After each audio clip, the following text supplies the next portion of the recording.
Mesdames, Mesdemoiselles, Messieurs, bonsoir ou bonjour. Merci d'être des nôtres. Plateau spécial Affaire Asla OPH en justice. Aujourd'hui, nous allons traiter ce dossier une fois encore avec Maître Dieudonné Mbama, qui est le conseil de l'association de Zolo Amour OPH. Nous avons deux volets. Le premier volet, c'est l'actualité, et le deuxième, c'est un regard dans le rétroviseur, pour dire et redire certaines choses déjà répétées ici même à ce micro de la RTOPH. Maître Dieudonné Mbama, bonjour. Bonjour, monsieur le journaliste. Merci beaucoup d'avoir accepté notre invitation. Affaire Asla OPH. En justice, nous avons à gauche le 884/83 et le 004/15. Ce sont deux récépissés qui s'affrontent. Maître, d'entrée de jeu, avant de traiter le dossier actualité, est-ce que vous êtes fatigué en traitant ce dossier Asla OPH en justice? Bon, je dirais que je ne peux pas être fatigué, mais on peut quand même être un peu agacé de voir qu'il y a eu par le passé un certain nombre de procédures qui ont été suivies. Il y a également un certain nombre de témoignages et d'informations qui ont été diffusées par les médias, et notamment le vôtre. Et ce n'est pas vraiment être fatigué, mais un peu agacé, surtout avec la répétition, le bégaiement des mêmes faits que nous avons déplorés par le passé. C'est bien, Maître Dieudonné Mbama, vous n'êtes pas fatigué, vous êtes un avocat solide, parce que vous avez appris. Mais juridiquement, comment on peut définir un rebondissement d'une affaire? Affaire à rebondissement. Juridiquement, ça signifie quoi? Le rebondissement, c'est quelque chose qui s'entend par la répétition de certains actes. Je prendrai par exemple un élément important.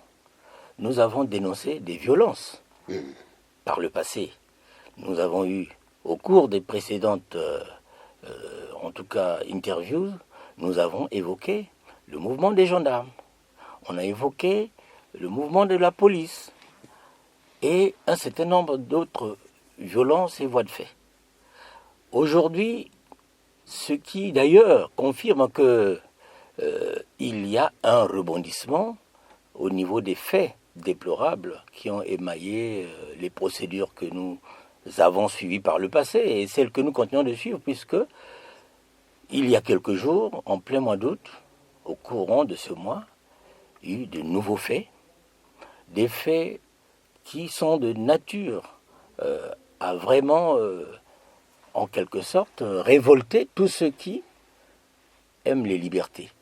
Parce que les nouveaux faits, les récents faits dramatiques qui se sont produits en Caï sont constitués des agressions et arrestations répétées des membres de l'association des Zolo Amour, OPH, qui se trouve sous la direction de M. Charles Mikongi Lundu.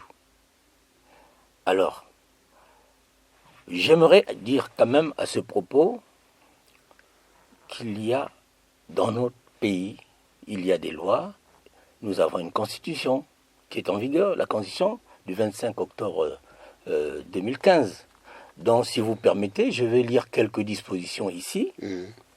Prenez soin de lire parce que nous sommes déjà dans le volet 1, l'actualité. Oui, c'est ça, Nkaï. L'actualité, c'est Nkaï. Effectivement, nous sommes dans Nkaï. Nous sommes dans le volet Nkaï, puisque ce volet-là, pour moi, il porte sur les agressions et arrestations répétées des membres confirmés de Zolo Amour dans le courant qui est aujourd'hui dirigé par M.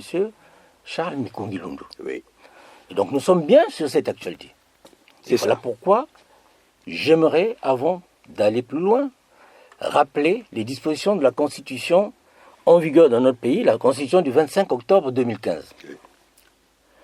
Que dit l'article 8 de la Constitution du 25 octobre 2015? Je vais lire. J'ai cité « La personne humaine est sacrée et a droit à la vie. L'État a l'obligation de la respecter et de la protéger. chaque citoyen a droit au plein épanouissement de sa personne dans le respect des droits d'autrui, de l'ordre public, de la morale et des bonnes mœurs. La peine de mort est abolie. Et il y a tout de suite après un autre article qui complète le premier, c'est-à-dire l'article 9, qui lui complète le précédent article 8. Et que dit donc l'article 9 de la Constitution du 25 octobre 2015 qui est en vigueur dans notre pays?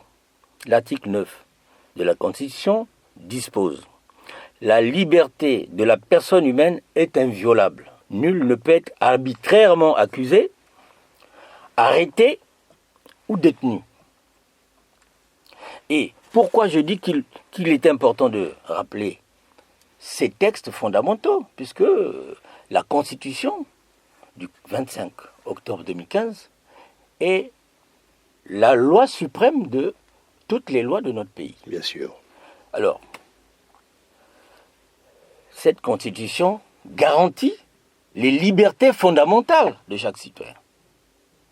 Entre autres, la liberté d'opinion, ainsi que la liberté de confession, liberté de culte, qui sont garanties à la fois par la Constitution, les lois et règlements du pays.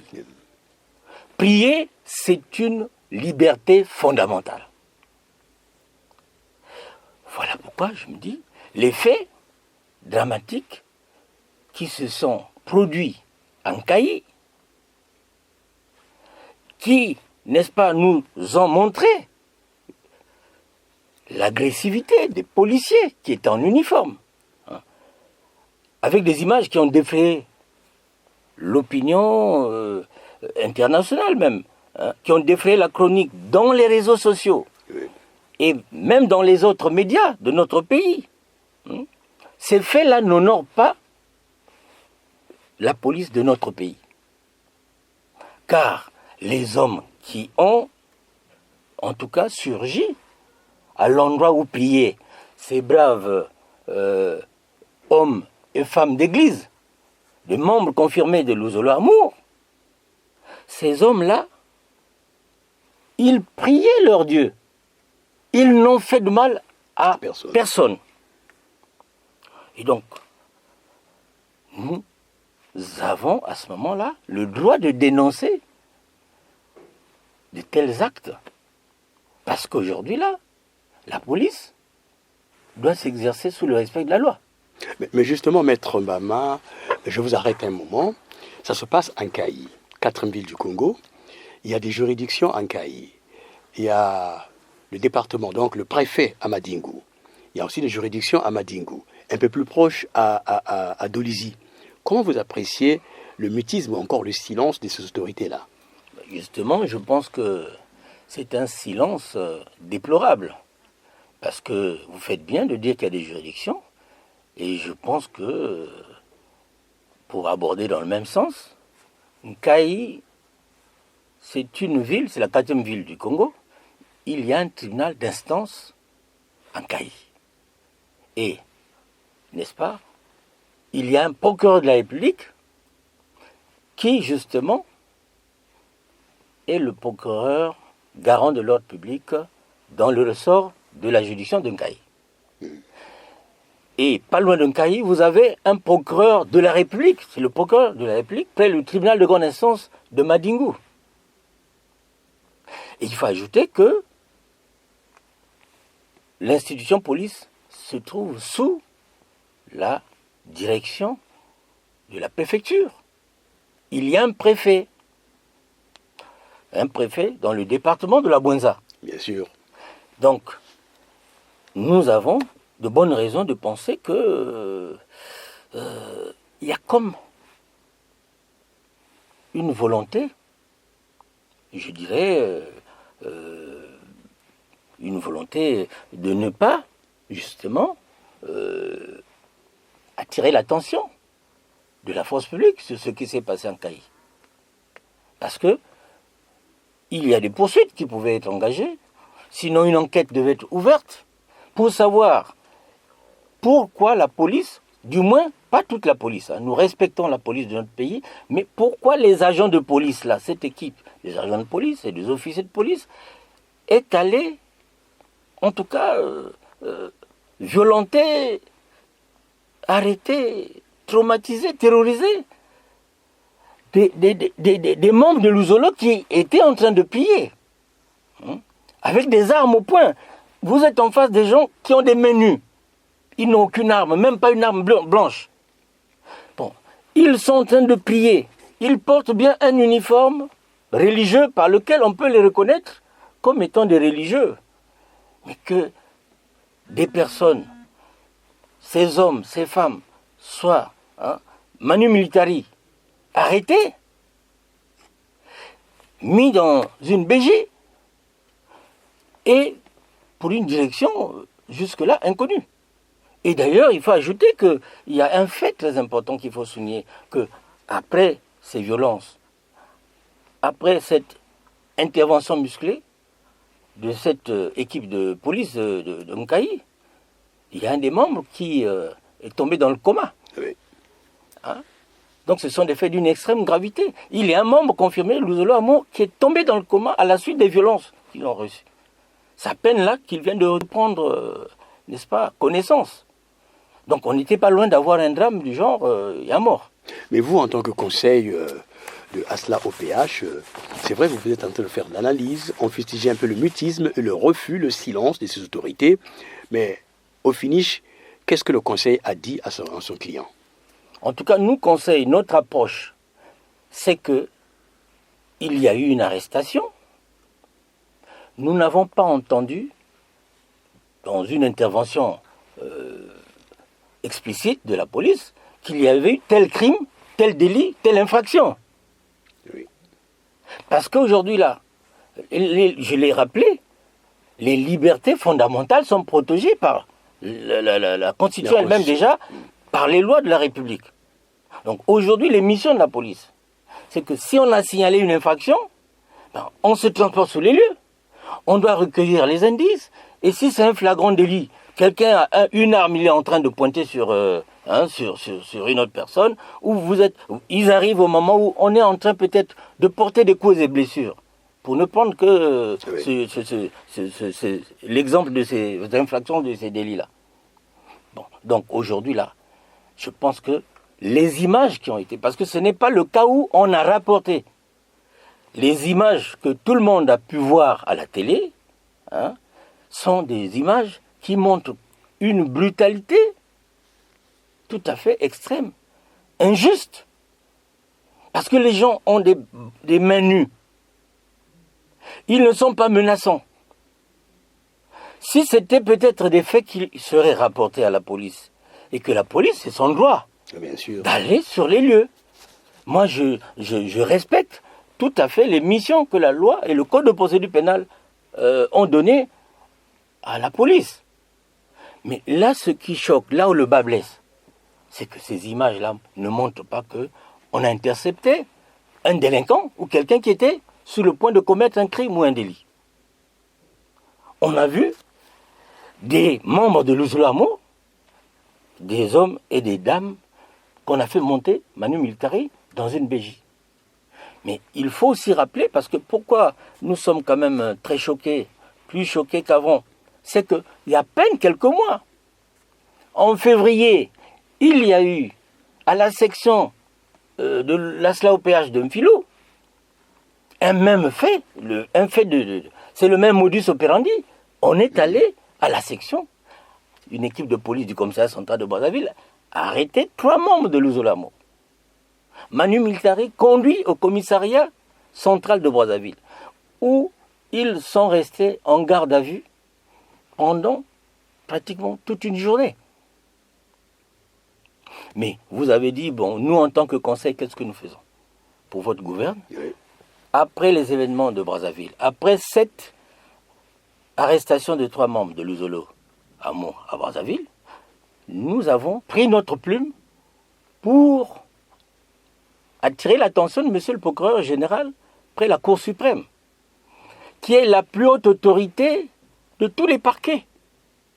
C'est le plus haut gradé de tous les procureurs. Nous avons écrit à monsieur le procureur général pour attirer son attention sur ce qui s'était passé au commissariat de Mfilou, parce que 3 personnes ont été arrêtées, on les a amenées, n'ont pas été entendues sur procès verbal. On n'a pas eu une réponse des autorités policières pour dire, bon, voilà. Sinon, il y aurait soit, on connaît la procédure, le code de procédure dit quoi? Vous avez gardé à vue des personnes, bon, il y a une enquête de police préliminaire qui a été faite, qui a été bouclée par un rapport, et ces personnes ont été déférées au parquet pour la suite. Mais ces gens-là, on les a arrêtés, on les gardait à vue, et après, on les a encore déposés au lieu de... Alors, donc, nous attendions justement de monsieur le procureur général près la Cour suprême. Au moins une réponse, peut-être pas lui-même, mais au moins il instruisait ou il attirait l'attention des hautes autorités de police, ne fût-ce qu'une enquête pour dire mais qu'est-ce qui s'est passé? Ces gens-là ont été arrêtés. Et nous avons d'autant plus trouvé nécessaire et utile d'approcher le parquet général près la Cour suprême, parce que il y a aujourd'hui dans le litige qui oppose l'association Les Olamour, n'est-ce pas, au PH, sous la direction de M. Charles Mikongi Lundu, et la frange dissidente qui est présidée par M. Bikinou Bissombolo, il y a eu plusieurs procédures. Voilà. Et aujourd'hui, il y a des procédures pendantes devant les cours d'appel, les procédures pendantes à la Cour suprême. Nous avons accueilli avec beaucoup de satisfaction, nous en félicitons encore monsieur le procureur général de la Cour suprême, qui, en date du 28 septembre 2023, avait pris une décision importante. Et cette lettre, en substance, dans cette décision, le procureur général, je vais lire le paragraphe peut-être le plus important. En attendant le dénouement de cette question de fond, les mesures prescrites par le juge d'urgence se heurtent à une contestation sérieuse susceptible d'entraîner de troubles à l'ordre public. Oui. En conséquence, décide de la suspension de l'exécution de l'arrêt après cassation numéro 018 du 23 juin 2023 de la Cour d'appel de Pointe-Noire. En fait, je crois que c'était plutôt la décision du 29 mars 2019 de la Cour d'appel de Pointe-Noire dans l'affaire ayant opposé l'association Les Olamour au PH, représentée par Bikinou Bissombolo Jean-Pierre, à Mikongi Lundu Charles. Et ce, jusqu'à décision définitive au fond. Mais justement, décision définitive au fond, ça a été signé par le procureur général près la Cour suprême du Congo. Mais pourquoi chaque fois, il y a de façon sporadique ces attaques, Brazzaville, Sibiti, Madingo, aujourd'hui Nkaï. Et pourtant, là par exemple, on est en train de faucher la loi, on est en train de faucher les règles juridiques. On s'assied sur la plume d'un procureur général, maître. Ben oui, mais vous faites bien de le rappeler. Lorsque il y a de hautes autorités judiciaires, en l'occurrence, vous avez un procureur général de la Cour suprême, qui n'est pas resté indifférent. Parce que là, pourquoi il a pris cette décision? La décision qu'il a prise, qui est une décision importante, et qu'il faut féliciter, a été prise pourquoi? Pour ne pas qu'il y ait des troubles à l'ordre public. Donc, sur ce point, le procureur général de la Cour suprême a pris la décision qu'il fallait, et la suite, la portée juridique de cette décision de M. le procureur général de la Cour suprême, c'était justement qu'il n'y ait pas des incidents entre l'association Les Olamour au PH, sous le commandement de M. Charles Mikongi Lundu, d'une part, et la frange dissidente, qui, elle, est dirigée par M. Bikinou Bissombolo. Or, il y a lieu de dire, d'ailleurs, que... Mais quel est le camp qui multiplie les incidents? Parce que jusqu'à ce jour, on peut mettre au défi la frange dissidente dirigée par M. Bikinou Bissombolo, d'indiquer à quel moment les membres de Les Olamour, qui sont sous la bannière du grand maître Yémile Loufouassé de Cabo, et qui sont fondés sur le premier récépissé, le plus ancien, numéro 884/83 du 15 avril 1983. Est-ce que vous avez vu comme là que quelque part, dans tel ou tel département ou dans telle ou telle ville du Congo, il y a des éléments de l'association Luzolo Amour, El Mikungi, Lundu, qui sont allés créer des troubles dans un endroit où se trouvent les membres de la franche décision de M. Bikinou. Et finalement, Maître Dieudonné Mbama, ce qui s'est passé en Caï, comment on peut le qualifier? En tant qu'avocat, en tant qu'un avocat attaché, comme tous les juristes, au principe de la protection des droits de l'homme et des libertés fondamentales, ce qui s'est passé en Caï est d'autant plus grave que, vous voyez, il y a une décision de M. le procureur général, qui est du 28 septembre 2023. Oui. Mais ce qui s'est passé en Caï, c'est une violation flagrante d'une décision prise par une haute autorité qui n'est pas des moindres. C'est M. le procureur général par la Cour suprême. Donc en fait, on a piétiné la décision du 28 septembre 2023 qui avait été prise par M. le procureur général par la Cour suprême. C'est une violation de la loi. Violation flagrante de la loi. Violation flagrante d'une décision prise par une autre autorité. Donc du coup, ce sont des actes hors la loi. Il ne faut pas mâcher les mots. Donc, moi je ne vois pas comment une équipe de police peut aller agir en violation flagrante de la loi. Parce que la décision de M. le procureur général, c'est un texte légal qui mérite d'être respecté. Et ensuite, lorsqu'on viole la loi, la sanction c'est quoi? C'est qu'il faut interpeller ceux qui ont violé la loi. C'est le minimum qu'on puisse faire. Et prévoir une sanction. Parce que la règle de justice, si sa violation n'est pas assortie d'une sanction, c'est une coquille vide. Voilà, c'était une analyse de Maître Dieudonné Mbama, conseil de l'association Luzolo Amour OPH, avec le récépissé 884/83. Ça, c'était l'actualité, vraiment l'actualité sur Caï. Maintenant, nous passons au deuxième volet sur le regard dans le rétroviseur. Maître, nous sommes au Congo, pays indépendant. Nous avons autant de situations. Voici une énième affaire. Cette situation de deux franges qui s'entrechoquent chaque fois. Mais pourquoi autant de rebondissements, autant de procédures judiciaires dans ce dossier Luzolo alors que tout a été réglé? Selon mon analyse, en tout cas, je pense que nous avons effectivement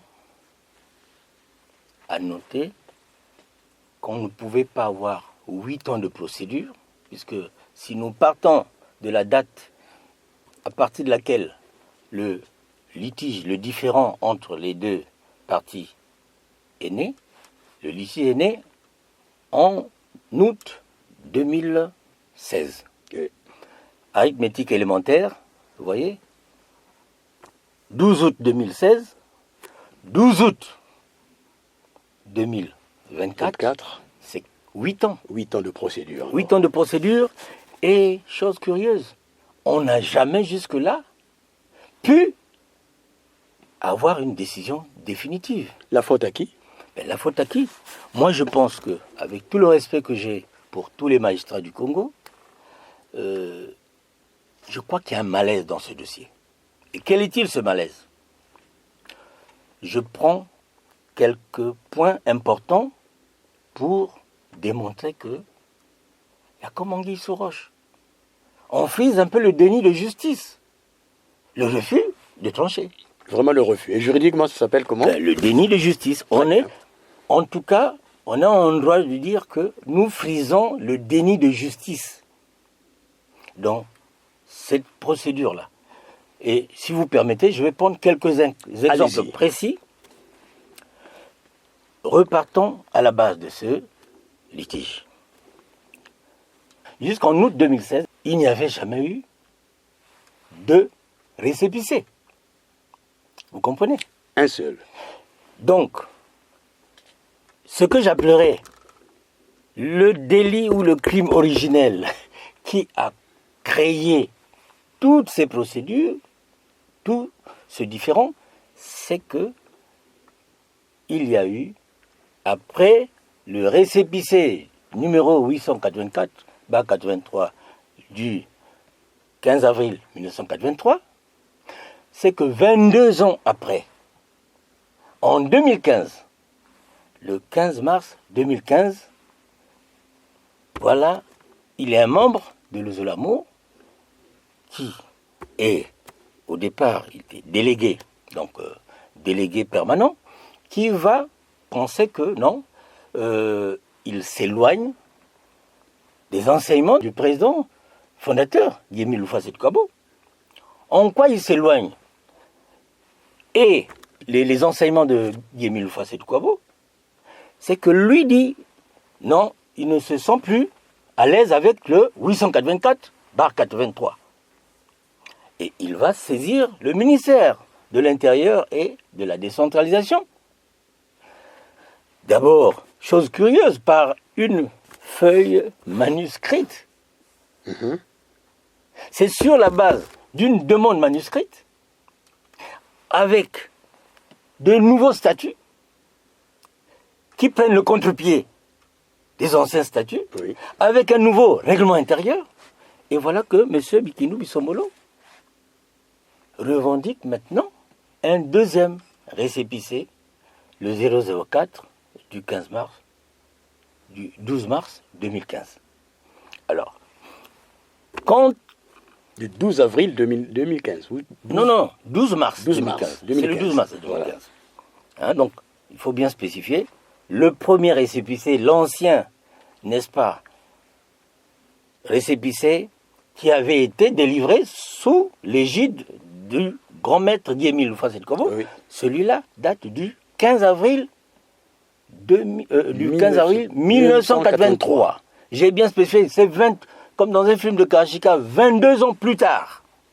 Personne ne s'attendait à ce qu'il y ait un deuxième. Et voilà que quand le deuxième arrive, il y a des membres confirmés qui se disent qu'il y a quelque chose qui ne va pas.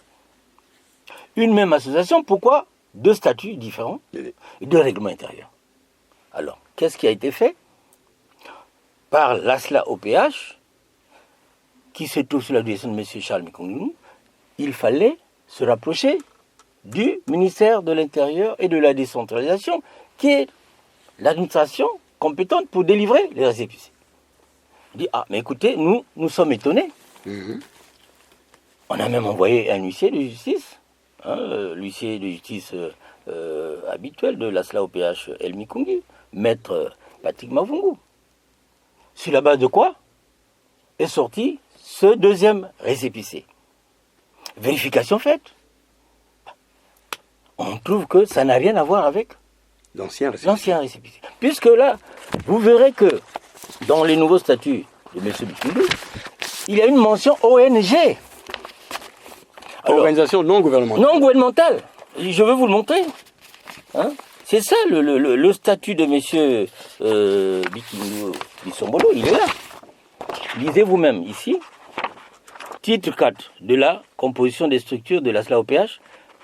Titre 5 du fonctionnement. Chapitre 1, lisez. ONG. De l'ONG. L'ONG.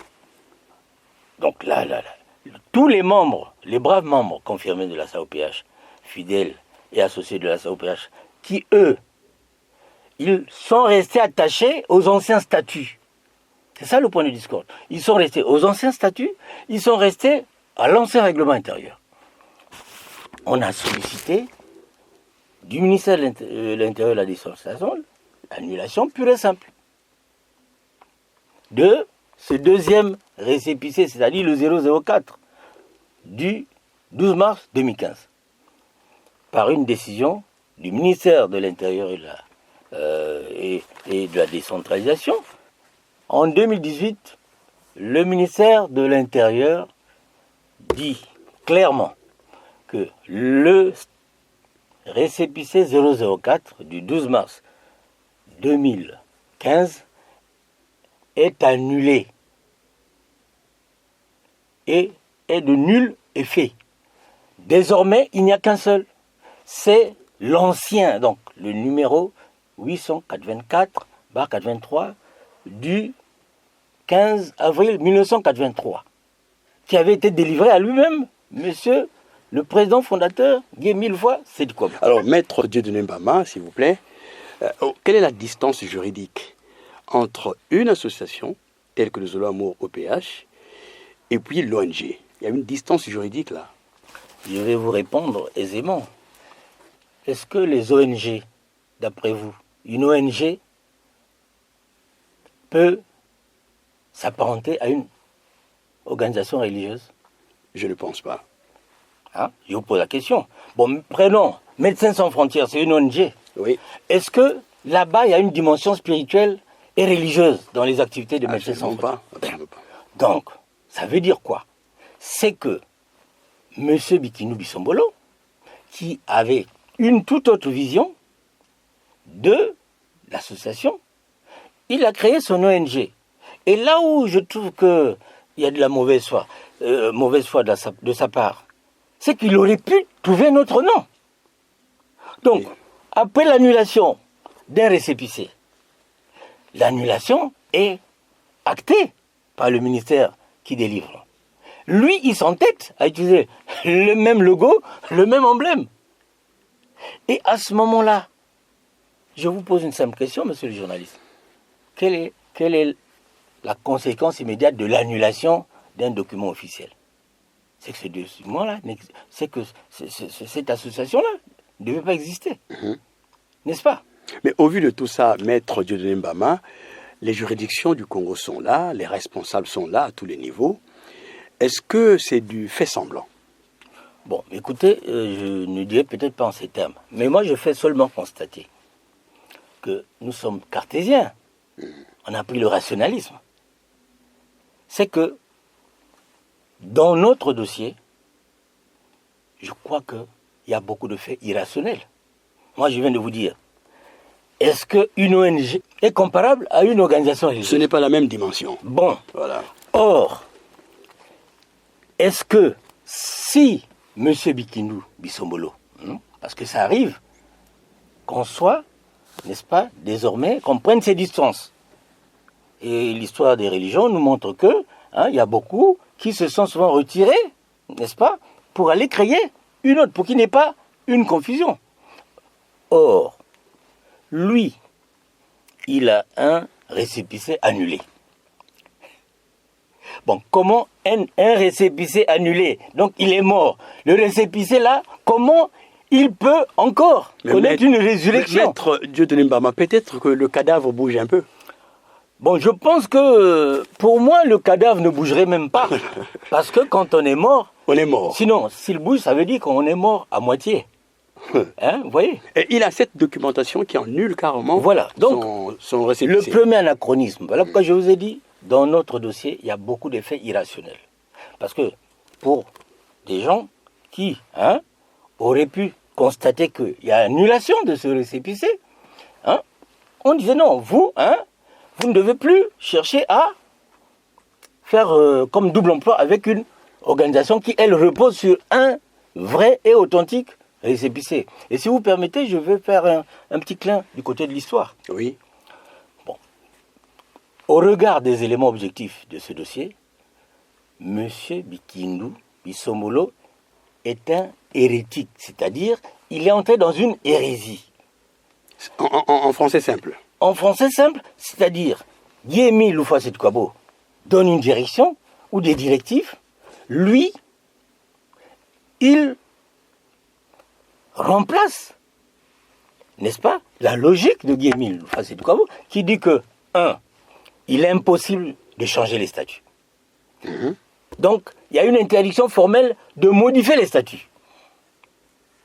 Or, lui, qu'est-ce qu'il fait? Il modifie les statuts et il continue à se prévaloir du statut association de Zolo Amour. Je vous ai montré ONG. Milfoy Sédhi Kouabou, le grand maître Milfoy Sédhi Kouabou n'avait jamais parlé de l'ONG. Oui. Or, qu'est-ce qu'aurait dû faire, monsieur Bikinou Bissombolo, puisque il y a beaucoup de points antinomiques entre les statuts, n'est-ce pas, du récépissé 884/83 et ces statuts à lui qui ont une dimension d'ONG. Il faisait quoi? J'ai dit, quand on est hérétique, parce que Bissombolo, c'est un hérétique et un dissident. C'est-à-dire, il était naguère avec membre d'une église, et entre-temps, lui, il a des points de vue qui rentrent en contradiction flagrante. Donc, il se met à l'écart. Oui. Je vous prends à travers l'histoire. Prenons un exemple très intéressant de l'histoire des religions. Dans l'Église catholique, nous sommes au XVIe siècle. Il y a un théologien allemand, n'est-ce pas, Martin Luther. Martin Luther, naguère, était membre actif de l'Église catholique. Mais lui s'est dit non, il y a des points sur lesquels il n'est pas d'accord. Qu'est-ce qu'il a fait? Il a décidé d'avoir une vision réformée de l'Église catholique. Et à ce moment, il fait quoi? Il n'utilise pas le label Église catholique. Lui, il crée le protestantisme. Donc, à partir du schisme introduit par Martin Luther au sein de l'Église catholique, lui, il crée un autre courant, c'est-à-dire le protestantisme. Et il va installer son église ailleurs.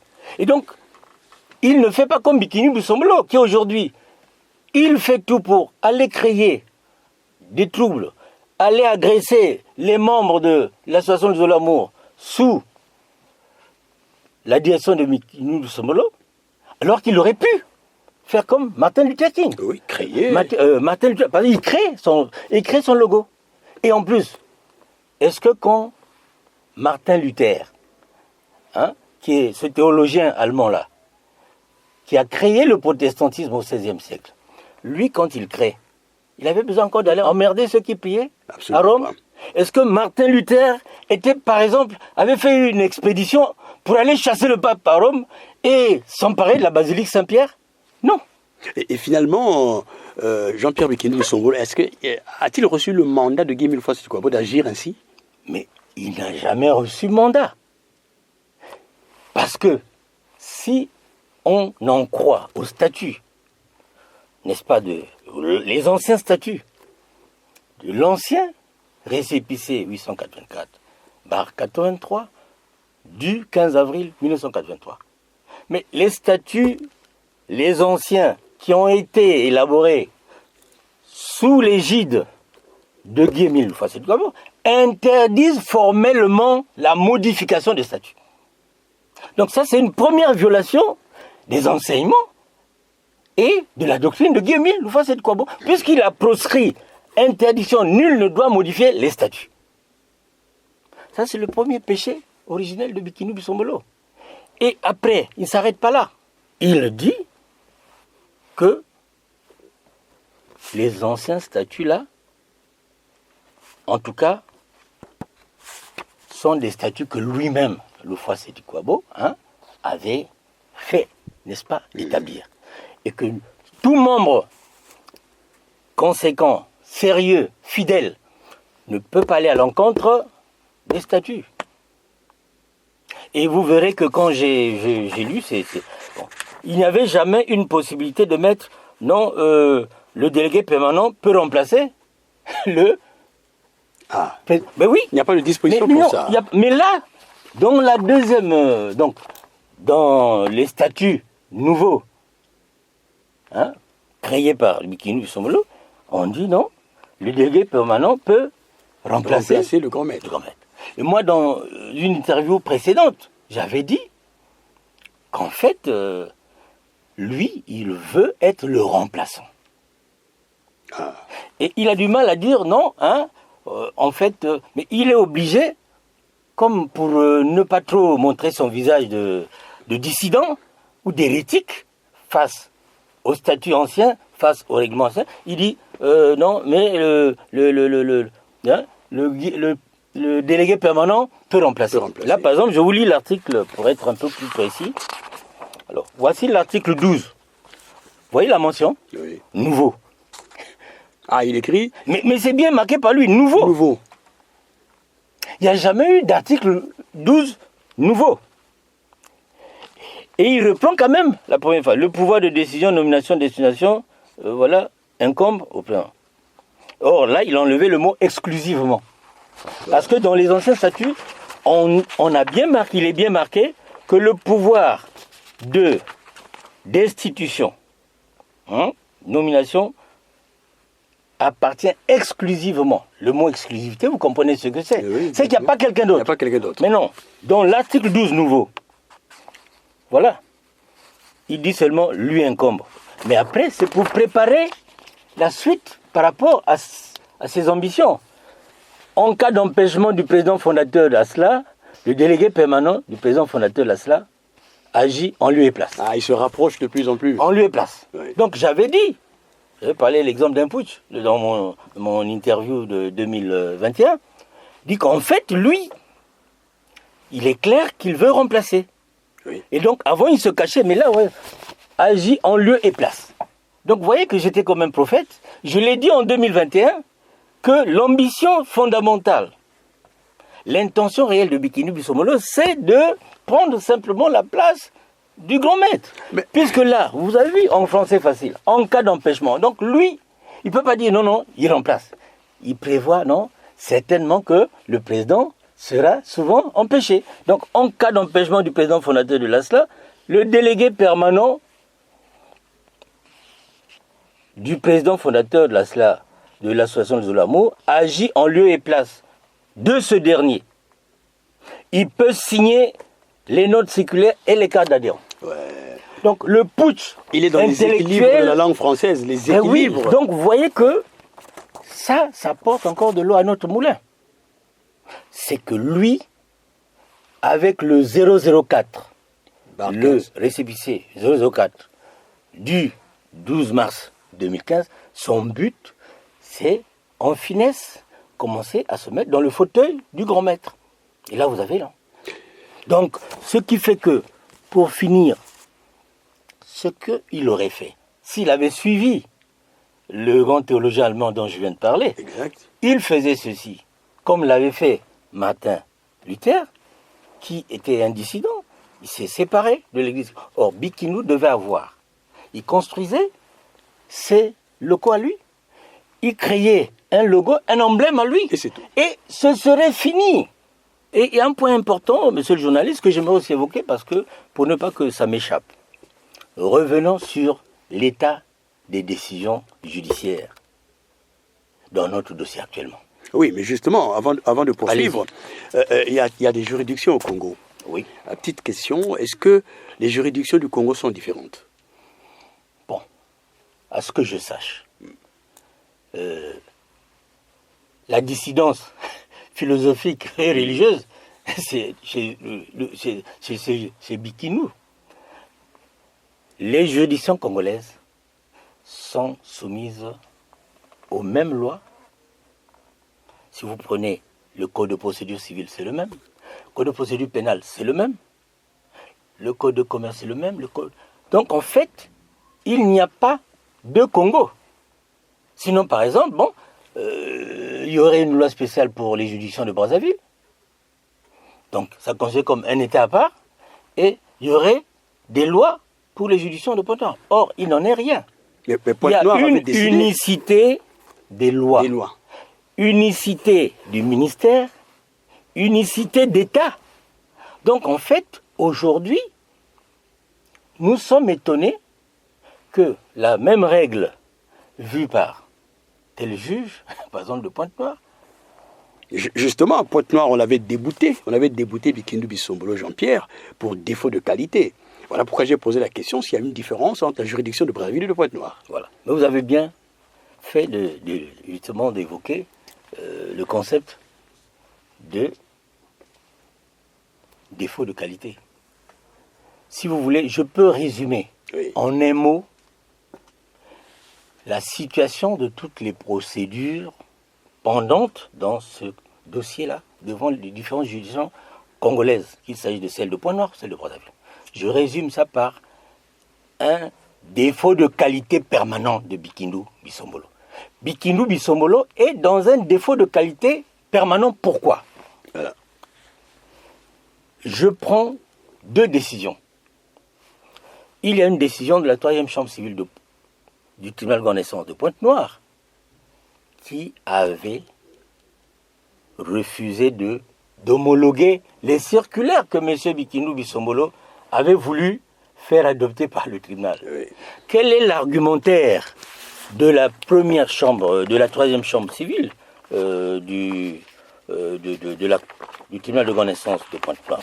Je vous lis simplement un résumé une partie, en tout cas un paragraphe de ce jugement du 11 mai 2017 de la 3e chambre civile du tribunal de grande instance de Pointe-Noire. Attendu que le problème juridique qui se pose en l'espèce est celui de savoir si les circulaires objets de la demande d'homologation sont conformes aux statuts et règlements intérieurs de l'association des Olamours dont ils tirent leur naissance. Qu'à cette question, la juridiction de Seyon devra répondre par la négative. D'autant plus qu'à la lecture des dispositions du règlement intérieur de l'association au péage, donc des statuts, il ne ressort nullement que le requérant, donc Bikindu Bisombolo, a reçu le pouvoir de destitution, de révocation et de nomination d'un membre. Qu'en l'espèce, l'article 12, ancien, qu'en l'espèce, l'article 12 de la dite association indique clairement que le pouvoir de décision, de nomination et de démission incombe exclusivement au président fondateur de la SLAP. Je vous ai fait la comparaison entre l'article 12, version Bikindu Bisombolo, et l'article 12 des anciens statuts. Que de ce seul fait, il est clair et incontestable que le tribunal de Seyon ne peut conférer force exécutoire aux circulaires prises par M. Jean-Pierre Bikindu Bisombolo, qui non seulement ne dispose pas de ce pouvoir, mais aussi a pris des actes qui sont en contradiction avec l'esprit du règlement intérieur de la CAPH. Pourquoi je dis que le défaut de qualité est resté permanent? Ce jugement, il date du 11 mai 2017. Oui. Nous avons ici, n'est-ce pas, un certificat de non-appel. Oui. Hein? Donc, le greffier en chef du tribunal de grande instance de Pointe-Noire, Yves Demeurant, voilà, certifie après vérification du registre des appels tenus conformément à la loi, au greffe du tribunal de Seyon, qu'il n'y a pas été enregistré d'appel contre le jugement rendu par la 3e chambre civile. C'est-à-dire, quand il n'y a pas appel, le temps passe et les voies de recours sont fermées. Et il n'y a pas que ce jugement du 11 mai 2015. Il y a même une autre décision. C'est l'ordonnance du 5 avril 2017. Lui aussi n'a pas fait, n'est-ce pas, l'objet d'un appel. Donc, en français facile et en termes juridiques, ces 2 décisions ont acquis ce qu'on appelle l'autorité de la chose jugée. Vous comprenez? Oui. Donc, rien qu'au niveau du tribunal de grande instance, on ne pouvait plus encore avoir d'autres procédures. Donc, vous comprenez que là, on est dans l'irrationnel. Parce que je vais vous lire GC2. Que veut dire autorité de la chose jugée? Alors, je vais me référer au lexique des termes juridiques. Oui. Le lexique des termes juridiques définit ainsi l'autorité de la chose jugée. Autorité attachée à un acte juridictionnel qui en interdit la remise en cause en dehors des voies de recours légalement ouvertes, étant précisé que cette autorité ne peut être opposée lorsque les événements postérieurs sont venus modifier la situation antérieurement reconnue en justice. L'autorité de la chose jugée crée une présomption de vérité légale au profit du jugement et sert de fondement à l'exécution forcée du droit judiciairement établi. Bien sûr. Donc, voilà pourquoi j'ai donc émis ce concept-là de défaut de qualité permanent. Donc, si vraiment on s'en tenait aux règles fondamentales et essentielles de procédure, il est clairement établi qu'il n'y a jamais eu recours. Il n'y a jamais eu voie de recours exercée par Bikindu Bisombolo. Donc, à ce moment, il y a forclusion. Il ne peut plus, les voies de recours sont fermées. Et la conséquence que la loi prévoit, quand il y a eu, n'est-ce pas, autorité de la chose jugée. C'est que Bikindu ne pouvait plus avoir même l'once d'un petit pouvoir pour aller encore porter le litige là devant d'autres juridictions. Donc son pouvoir en cassation, il ne pouvait même pas l'exercer. Et finalement, Maître Dieudonné Mbama, on peut parler de l'illégalité de le 004/15, qui n'est plus légal. En fait, le récépissé qui, justement, a été illégalement et frauduleusement obtenu par Bikindu, Bissombolo, il est mort. Voilà quoi, j'ai pris la métaphore de la mort. Bien sûr. Vous avez parlé du cadavre qui vit. Non, bouge. mais moi je vous dis, quand un récépissé est mort, c'est comme un cadavre. Il faut un pouvoir tout à fait surnaturel. Mais il est mort, le récépissé, Maître Dieudonné Mbama, mais pourquoi traîne-t-il en justice le 884/83 ? Mais c'est là où je vous ai dit, en tout cas, on a l'impression d'être en face d'un déni de justice. C'est comme ça que je peux vous répondre. Parce qu'aujourd'hui, là, un justiciable vient, il dépose une action en justice.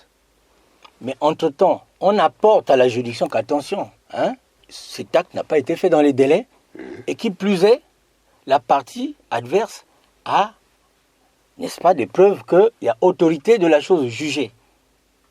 Mais à ce moment-là, ce serait, pour moi, une complaisance de fermer les yeux.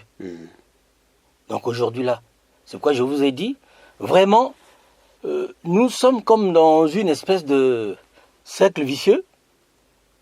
Il y a des règles de procédure que nous connaissons tous. J'ai beaucoup de respect pour les éminents magistrats du Congo à la Cour suprême. J'ai beaucoup de respect pour les magistrats des cours d'appel. Donc le problème, c'est que on ne veut pas voir ce qu'il faut voir, c'est-à-dire Bikindu, à partir du moment où il n'avait plus de récépissé valable, puisqu'on a le tribunal administratif ne pouvait pas venir pour prendre un peu l'exemple que vous avez pris.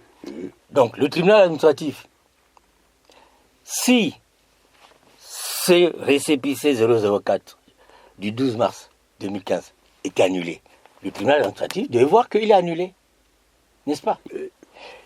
Et mieux, avant l'intervention du tribunal, du tribunal administratif de Brazzaville. Mais nous avons déjà des décisions du tribunal de grande instance de Pointe-Noire qui n'avaient jamais fait l'objet de voie de recours. Donc vous comprenez que, quoi j'ai dit, on est dans l'irrationnel. Et dans l'absurde. Ah ben exactement. Voilà. Dernière question, Maître Dieudonné Mbama. Est-ce qu'il est arrivé en 8 ans d'être au contact physique avec le conseil de l'autre côté? Physiquement, c'est pas ce que vous avez... C'est-à-dire... on n'est pas des boxeurs. Ah oui. Physiquement dans ce sens, est-ce que vous n'avez pas tenté de se rencontrer avec votre collègue avocat de l'autre parti? Mais déjà, vous savez que nous avons des règles qui régissent notre profession d'avocat. Il y a ce qu'on appelle transaction.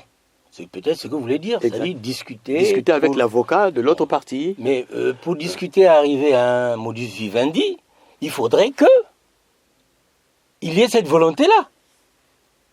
C'est comme aujourd'hui là.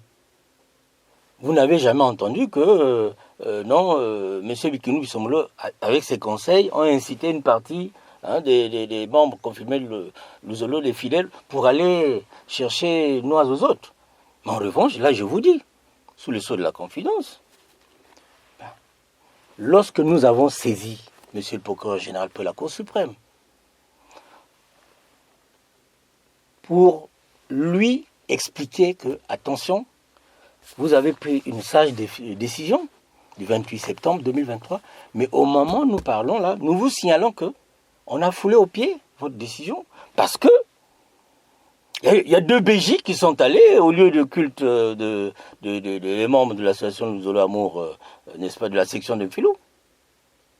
On a demandé, est-ce qu'il y avait un ordre de mission? Rien. Est-ce qu'il y avait un titre exécutoire, c'est-à-dire une décision de justice? Rien du tout. On vous prend, Manu on vous Militari. amène, Manu Militari, et vous êtes là, vous ne bougez pas. Ça s'appelle la garde à vue. Donc, si on analyse ces faits-là du point de vue juridique et légal stricto sensu, ça s'appelle une violation flagrante de la loi. Les dispositions des articles 8 et 9 que je vous ai lus de la Constitution. Et c'est punissable. Des libertés fondamentales. C'est punissable.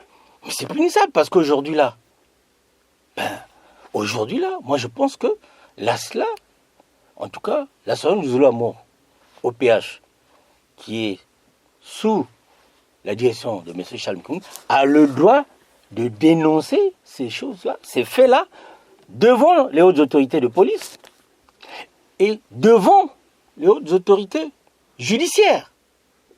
Parce que la moindre des choses, c'est qu'on sache pourquoi ces mères de famille, ces pères de famille, vous voyez, l'image est une image vraiment épouvantable.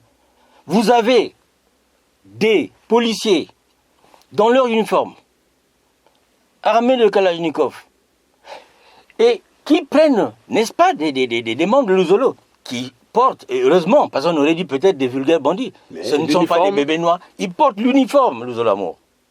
Ils ont les mêmes nus. Ils n'ont ni arme blanche, ni une arme quelconque. Et ces gens-là, qu'on les brutalise.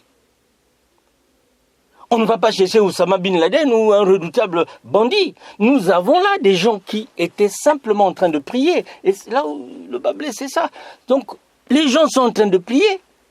À la limite, on n'avait même pas beaucoup besoin d'armes. S'il y avait quelque chose, on les interrogeait. Mais là, bon, Dieu merci, je dis, bon, quelque chose de malheur est bon, il y a eu des images.